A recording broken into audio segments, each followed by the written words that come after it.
کیا فرمایا؟ میرے پیغمبر کی ذات بھی اس کے لیے نمونہ ہے جو اللہ سے ملاقات کی امید رکھتا ہے۔ صرف یہ ایک جملہ یقین جانا، یہ ایک جملہ اگر مسلمان سمجھ لیں ہمارے تمام مسائل کا حل ہے۔ قرآن کریم نے ایک بڑی واضح بات کی کہ جب بھی کوئی کام کرنے لگو تو اس کے نتیجے پہ نظر رکھو۔ یہ عقیدہ آخرت جو قرآن بیان کر رہا ہے نا، وہ سارا سمیٹ کے میں آپ کے سامنے آ جاتا ہوں۔ چھوٹا کام وہ بڑا کام، نظر نتیجے پہ، اس دنیا میں نتیجہ ہے نہیں، آخرت میں نتیجہ کیا ہے؟ جو شخص اپنے نتیجے پہ نظر رکھتا ہے وہ کبھی غلط فیصلہ نہیں کرتا۔ ارسطو نے کہا تھا، اگر کوئی سمجھنا چاہتا ہے کہ یہ فلسفے کی اصطلاحیں ہیں تو چاہتا ہے، اس نے کہا یہ زندگی میں کچھ لوگ کامیاب ہوتے ہیں، کچھ ناکام ہوتے ہیں۔ دو ہی طرح کے لوگ ہیں نا، کچھ کامیاب ہیں، کچھ ناکام ہیں۔ اس نے کہا ناکام کون ہوتا ہے؟ جو فیصلہ غلط کرتا ہے۔ ناکام انسان کون ہوتا ہے؟ جو فیصلہ غلط کرتا ہے۔ فیصلہ کون غلط کرتا ہے؟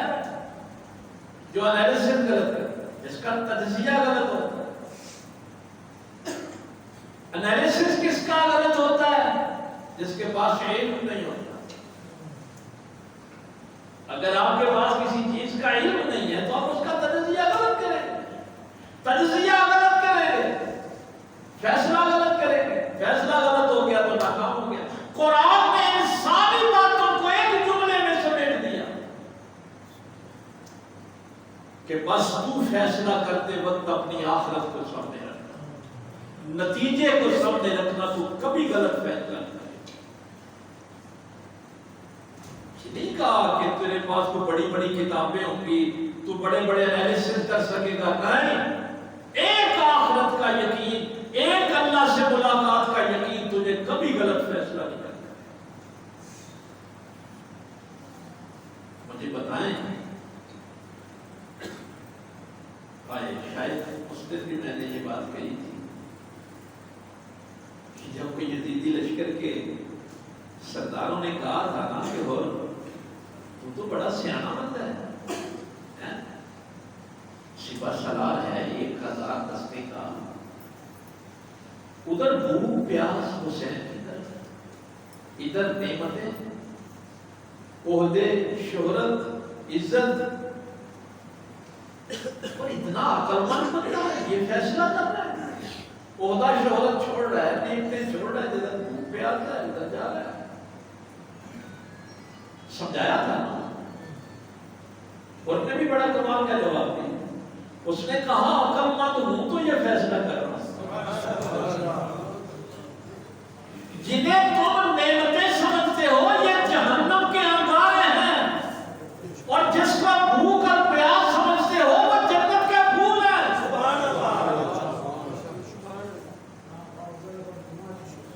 تو جو دنیا کی لذتوں کے فیصلے کرتے ہیں وہ یزیدی ہوتے ہیں، اور جو اپنی آخرت کے فیصلے کرتے ہیں وہ حسینی۔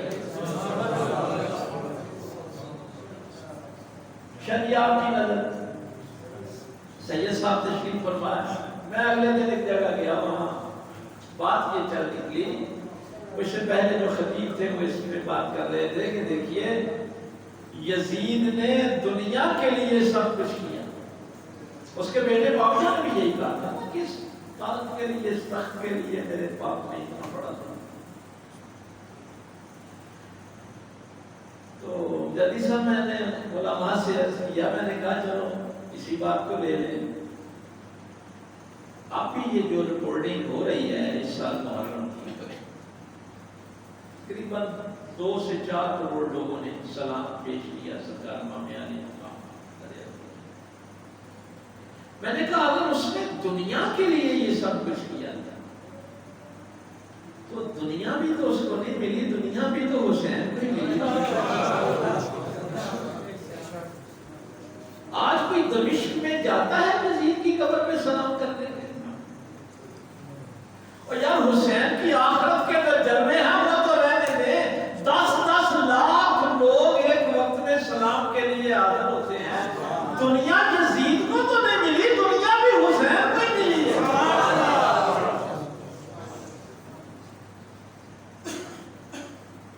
یہ 25 خطبات ہیں امام علی مقام کے جو پورے سفر میں اور کربلا میں آپ نے دیے۔ یہ 22واں یا 23واں خطبہ ہے، میرے ذہن میں نہیں، اس کا ایک جملہ میرے امام نے جب ان سے خطبہ یزیدی فوج کو دیا تھا، یہی فرماتے تھے پہلے کہ مجھے پہچان ہے کون، کہ امام حجت فرماتے، اور اگر نہیں یقین تو صحابہ موجود ہیں، ان سے پوچھ لو۔ اور پھر کیا کمال کا جملہ، پتہ چلتا ہے کہ پیغمبر کے لعاب دہن کا اثر کیا جامعیت کا جملہ۔ فرمایا وہ یزیدیو، اگر کوئی بندے کو راضی کرنے کے لیے اللہ کو ناراض کرے گا تو اس کو نہ بندے ملیں گے نہ اللہ ملے گا۔ یزید کو راضی کرنے کے لیے یہ ظلم کر رہے ہو نا، جس نے بندوں کو راضی کرنے کے لیے اللہ کو ناراض کر دیا، اس کو نہ بندے ملے نہ اللہ ملا۔ اور پھر میرے امام نے ارشاد فرمایا، جس نے اللہ کو راضی کرنے کے لیے بندے چھوڑ دیے، اس کو بندے بھی ملے اور اللہ بھی ملا۔ دنیا بھی کس کو ملی؟ حسین کو ملی نا۔ بچے جاتے ہیں یقین جانیے ادھر دمشق میں، وہ آگے کہتے ہیں کہ کسی سے پوچھیں بھی یزید کی قبر کو بتاتا نہیں۔ میں صرف مسلمانوں کی بات نہیں کر رہا ہوں، یقین جانیے میں تو چونکہ وہ تمام لوگ بلاتے ہیں، عیسائی بھی، سکھ بھی، ہندو بھی، ہر جگہ جاتا ہوں۔ دنیا کا کوئی انسان اس سے آپ پوچھیں کہ تو کس بات میں فخر محسوس کرتا ہے، تو بڑے فخر سے کہے گا کہ میں حسینی بننا چاہتا ہوں۔ کیا کردار کی عظمت ہے! کیوں؟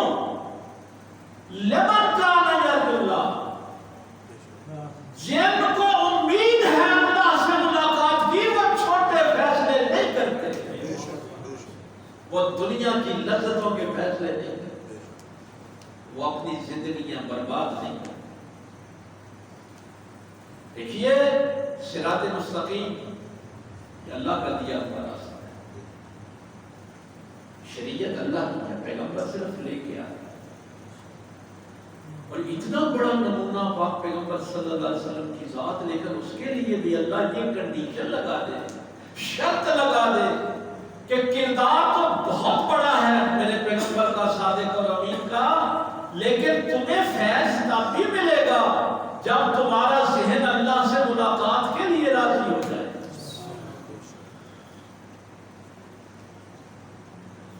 اب آپ دیکھیں گے ظاہر کئی لوگ ہیں آپ کو صراط مستقیم پہ نظر